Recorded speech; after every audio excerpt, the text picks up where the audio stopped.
Yo, this your boy M Breezy. Coming back at you, man, with another video. Let's hop right into it, man. Former defensive end Demarcus Ware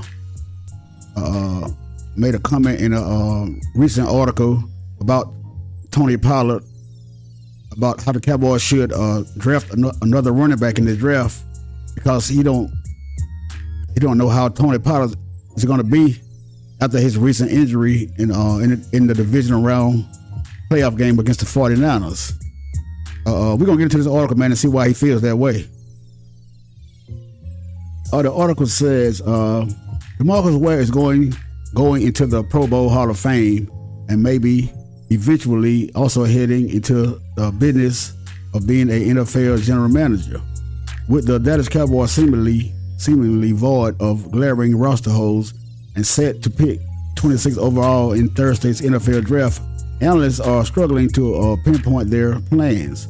Pick a mock draft and you can find them selecting a variety of positions and players, including Texas running back Bijan Robinson, Boston College receiver Zay Flowers, and Georgia tight end Darnell Washington. When the Cowboys drafted Demarcus Ware 11th overall in 2005 from tiny Troy State, it certainly paid off. It turned into a hybrid defensive end, linebacker, edge rusher by then coach Bill Parcells. He went on to finish his 9-year career in Dallas, all-time leader in sacks, and made 4 All-Pro teams before winning a Super Bowl with the Denver Broncos. As he prepares for his enshrinement into Canton, Ware is now also projecting what his former team should do in the draft. Unlike most mocks, he thinks the Cowboys should be ultra aggressive. I would trade up, Ware said on 105.3 The Fan this week while playing in a celebrity golf tournament in Las Colinas. I got what I need on defense. You're gonna get a couple of guys in the draft, but I gotta go get a home run hitter. Ware doesn't have a particular player the Cowboys should target for their move up the draft, but he does know the position. There's not going to be a tight end, to be honest with you, he said. I feel like it needs to be a running back, like somebody that's real solid. I'm talking about a bruiser. I understand that Tony Pollard is great, but I don't know how he's gonna be. I don't know how he's gonna come back. Okay. There you heard the most what, man, on Tony Pollard. After that injury, he don't know how he's gonna be after that injury, man. But I agree that we need to get another running back, because Tony Pollard, he's not a power back. He's that kind of finesse back. He's not gonna go in there and get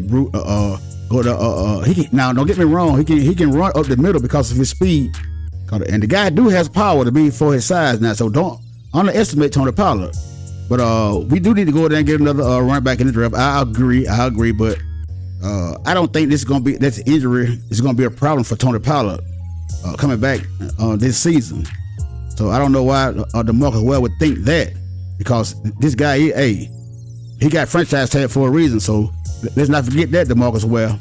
But let's look at some guys that in the draft, man. The top 5 running backs: Bijan Robinson out of Texas, Jahmyr Gibbs out of Alabama, Zach Charbonnet out of UCLA, Tajay Spears, Tulane, Tank Bigsby, number 5 from Auburn. Now these are the guys that are projected to be the top 5 running backs in the NFL draft. I don't think Bijan Robinson is going to be there from Texas. The guy that everybody's that's saying that the Cowboys should get, I don't think he's going to be there. Tank Bigsby from Auburn, I think that's going to be the guy. He will be there, but I think he's pretty much kind of similar to Tony Pollard himself. But it would be a good pickup if we can get him. But do you want a running back in the first round with the number 26 picks? Do we want a running back in the first round? Because I think we can find one later on, the second round. But who knows what Jerry Jones and Stevie Jones are considering. All right. Let's look at Tony Pollard's stats last year, man. He had 193 carries, which was 23rd in the league. He had 1,007 yards, which was 15th in the league. He had 9 rushing touchdowns, which was tied 9th in the league, and 5.2 yards per carry, which is 7th in the league. That's not bad. All right. He also had 39 receptions for 371 yards and 3 touchdowns. So Tony Pollard is no slouch, man. He's no slouch. But I can kind of agree with Demarcus Ware about we do need to get another running back. We got the guy from Kansas City, man. That Jones guy. Now he's a big bruiser running back. So I don't know why Ware think we want to overlook him. Now we know he had a little stomach problem when he was in Tampa Bay, but he is coming off of Super Bowl with the Kansas City Chiefs. So I like Jones, and I think he's gonna be a good back to go alongside Tony Pollard. But we're gonna see, man. We don't know how the Jones gonna think, man. We just gotta wait and see. But I also read an article that we We picked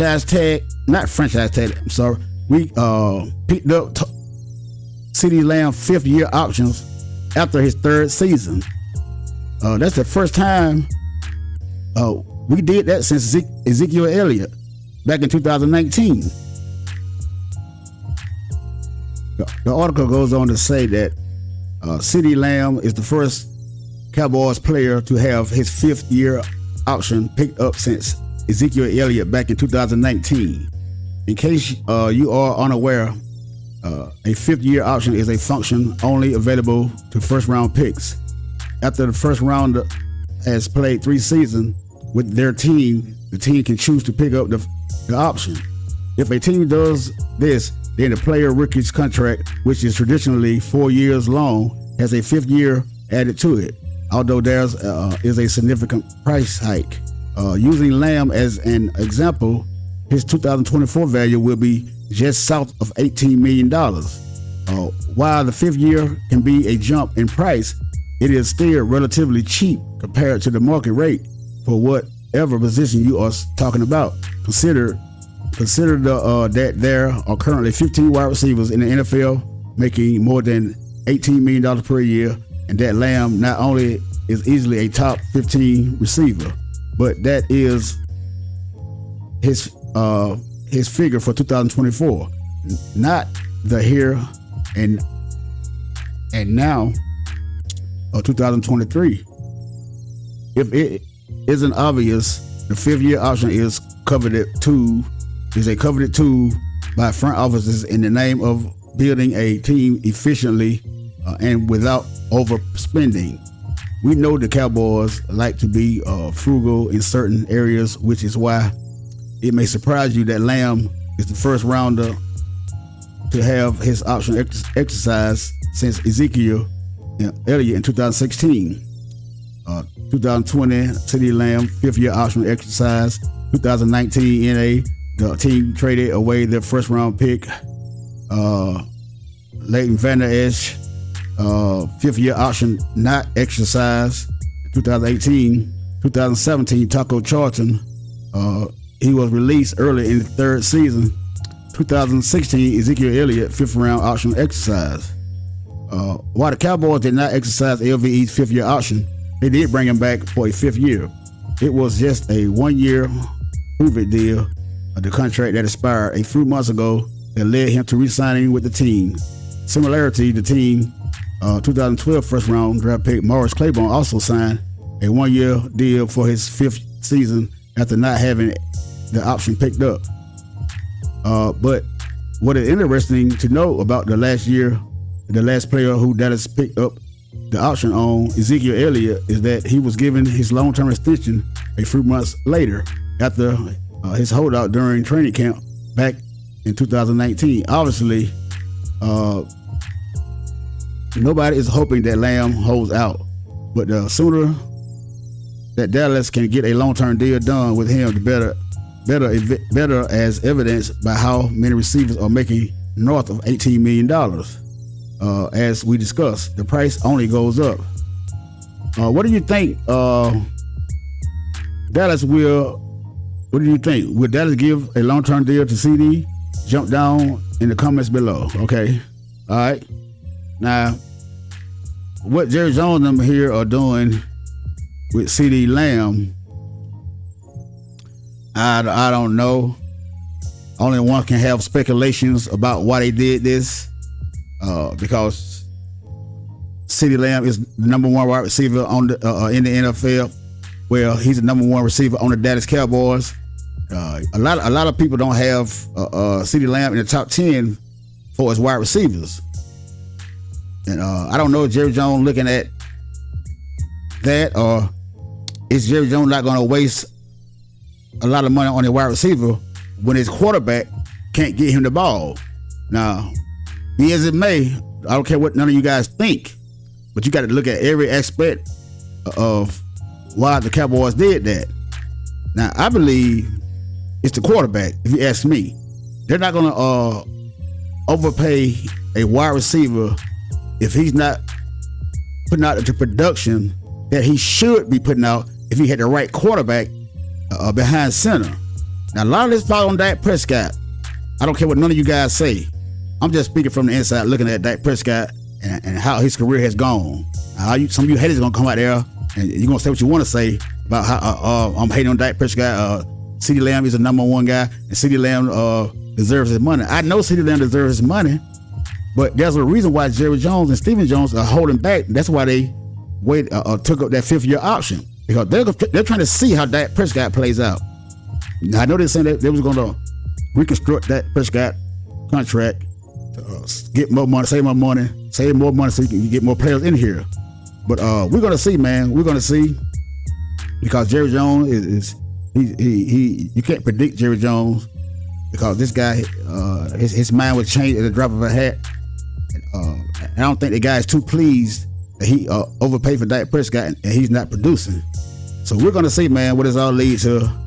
And I hope that CeeDee Lamb get his deal done, because I like CeeDee Lamb. He's a great receiver, and we need to keep him on the team. So we're gonna see, man, what Jerry Jones and Steve Jones are gonna do, man.